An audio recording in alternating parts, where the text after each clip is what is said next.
Good afternoon. Welcome to Unseth Pottery. I am Kim Unseth. We just did a live kiln opening over on Facebook and I had some fun results. So I was playing with the new mayco colors. Now I forget what they're called. I think this is Fuzzy Peach, Tiger Eye, and Papaya.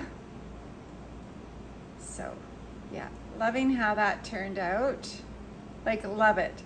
And it's so smooth, like it's just nice. Sometimes you get a glaze and it's rough around the rim. This is just smooth and nice.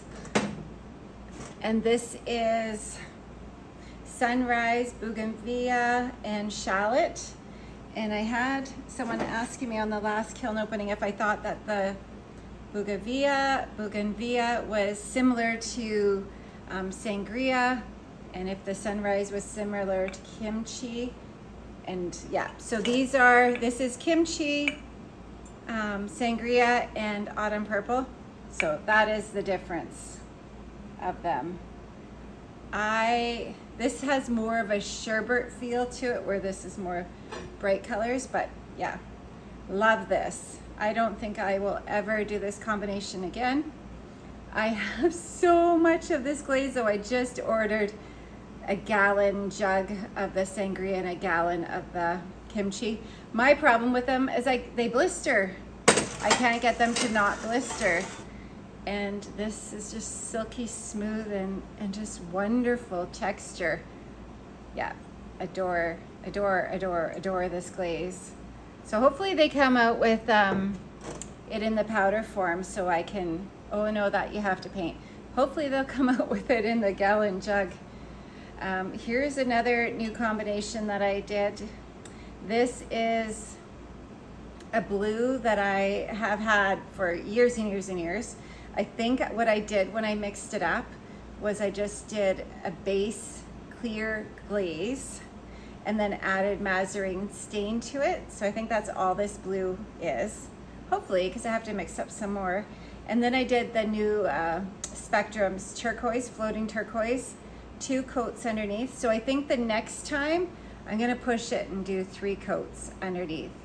I just want a little bit more of a solid color underneath. And then I did blue hydrangea, just poured on blue hydrangea, fairly thick over top of that. So this is sangria. This is winterwood, honey flux, light flux, just a band around the middle, and then sangria, and it came out blistered. So then I just put a coat of honey flux over all of it and refired it. And I had to do that for this one as well. And then they usually turn out. What I should do is, if I'm using sangria, is just put honey flux on it when I do it. Maybe that's how I'll use up the rest of my sangria. Actually, that's a good idea. I did some Lone Star mugs. I do 2 coats of Norse blue and then 1 coat of cenote, and I dipped Bailey's Red 2. Poured it in the center, Bailey's Red 2, and dipped. I should say this was a hot cone 6 firing on slow cool. Oh, yeah, I should have just left these. They were perfectly fine. They just didn't have enough green in it for me, so I refired them. And yeah, then they ran. They all ran. All the ones I refired ran. It has a nice effect though. So I think we'll be able to clean that up fine. It's just a little bit of running. But yeah, this is my Desert Sky, and I dip it in Bailey's Red 2 twice. So it only goes copper if you get it really nice and thick. And then it's obsidian 3 coats and seaweed 3 coats. My seaweed was kind of thin, so I should have done 4 coats, but yeah. And one of them, so yeah, I'll show you. I just put it directly into the garbage, so it's got clay dust on it. But yeah, I've never done this before, but I had 6-inch kiln posts for my shelf, and then on the one corner, I put a 5-inch kiln post and didn't notice. So yeah, this actually touch the kiln shelf, so that was sad. So straight into the garbage, and it was a nice extra large mug. So that was too bad. What else did we do? Did some noodle bowls in the mint chip.